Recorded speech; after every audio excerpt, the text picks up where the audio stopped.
This is In Demand Uncut with Jim Gellertley at the cutting edge of new music. Hello. Tim Burgess, how are you? Very good, thank you. Yeah. You've just come off stage at Oramore. How was it for you tonight? Fantastic, brilliant, thrilled, really. It's a good vibe you create up there, and there's a lot of love, for Tim Burgess as well. Yeah, I mean, it's fantastic. I don't know what to say. I'm thrilled. There was a dude standing at the front. I thought he was heckling you, but then you spotted he had your autograph on his arm. Did you sign it? I did. You did. I vaguely remember signing it at the Barrowlands, and wow, which was, I don't know, earlier this year, maybe June or something like that. And I just figured that he'd not washed it off. Either that or he's got it. No, it's tattooed. It's tattooed. Yeah. Oh wow. Yeah.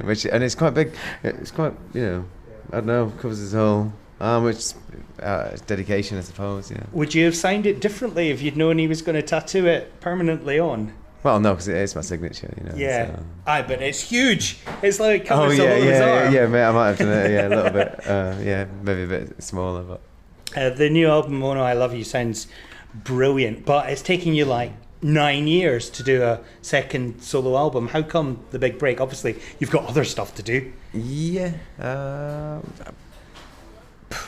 Wow. It didn't really, obviously I didn't really consider it a long time because of everything that always goes on, with the book or Warm Sounds, The Charlatans, or a couple of other full Charlatans recordings, going on and all that kind of stuff. So I mean, well, I don't know, maybe just wanted to catch up with Kevin Shields or something like that on time it takes between albums and stuff like that. So I get, What was the inspiration to do this new record then? Well, timing more than anything, really. The inspiration, I don't know whether it was really inspired by the fact of by a meeting with Kurt Wagner, because I met Kurt quite a long time ago, like 10 years ago. But the idea of working with him was always in my mind, and there just became a time last year that I finally, because I'd made arrangements before and it had all fallen through, and I thought, he must think I'm the biggest flake around, so I called him and said, are you going to be around? And he said, if you come in the next 3 weeks, I'll be around, but any time after that I'm going to Berlin to promote the new Lamb Chop record. And this was April last year, so I just went over for 2 weeks, and I told him when I got there that I wanted to do an album. He had no idea, but I think he had a little sniff of an idea that I might want to write a song, but he had no idea that it was going to be an album. And we just, or in his words, he said, we'll get a pile. And within 2 weeks, we had 5 songs. And I continued to write through the summer, and I sent him stuff via email, and he sent lyrics back and continued to floor me with the lyrics put to my music. And we had a deadline that we would record in September in Nashville last year, and we had 2 weeks in Nashville and cut the album. I'm sure you take both as seriously as each other, but it's almost like the Charlatans is your job and this is more of a hobby, or are they on a par with each other? They're definitely on a par with each other. I take them both seriously. The Charlatans is a 5-way collaboration, between five very strong characters, and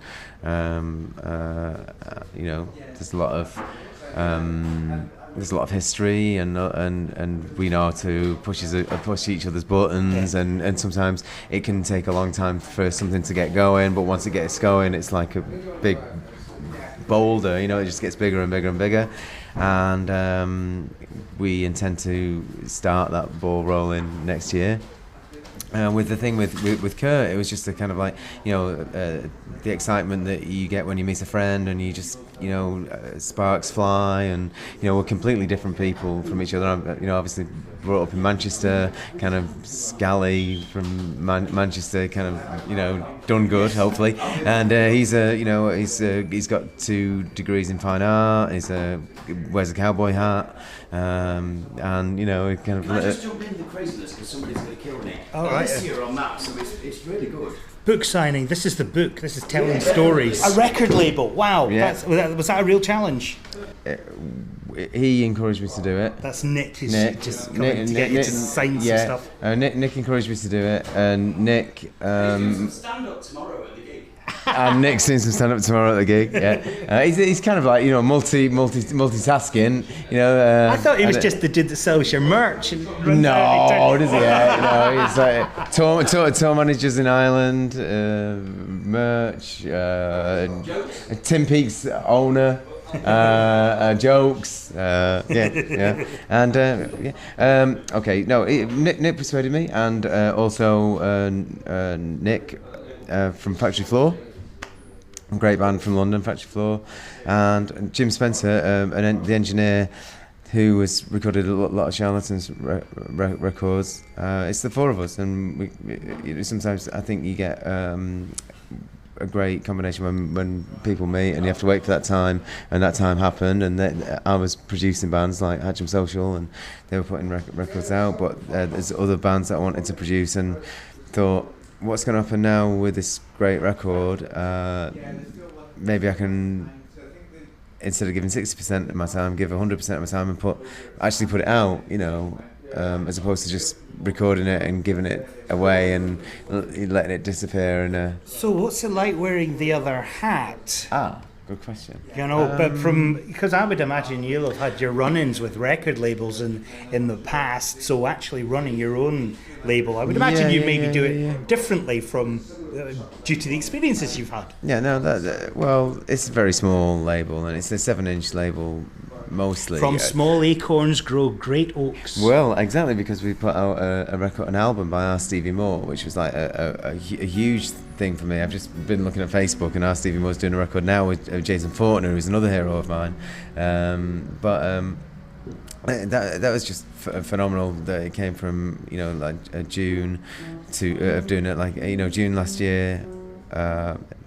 7 inches by Joseph Coward, Electricity in Our Homes, and then growing into an album, doing our first album a couple of months ago, our Stevie Moore, and then my album. I decided to put that out as well, because I thought, I can't not put mine out if I'm having all these other people believing in me and stuff like that, and so I put mine out on that, and it's kind of just going from strength to strength, and more opportunities are coming for it, and at the moment it's very much like a very small label, but as it comes in, I want to put more stuff out, and there's a Ian Rankin thing. This is what I want to ask you about, because it's not purely music. What is it that you're doing with Ian Rankin? Ian Rankin wrote a short story for O Genesis. He's a fan of O Genesis, the label.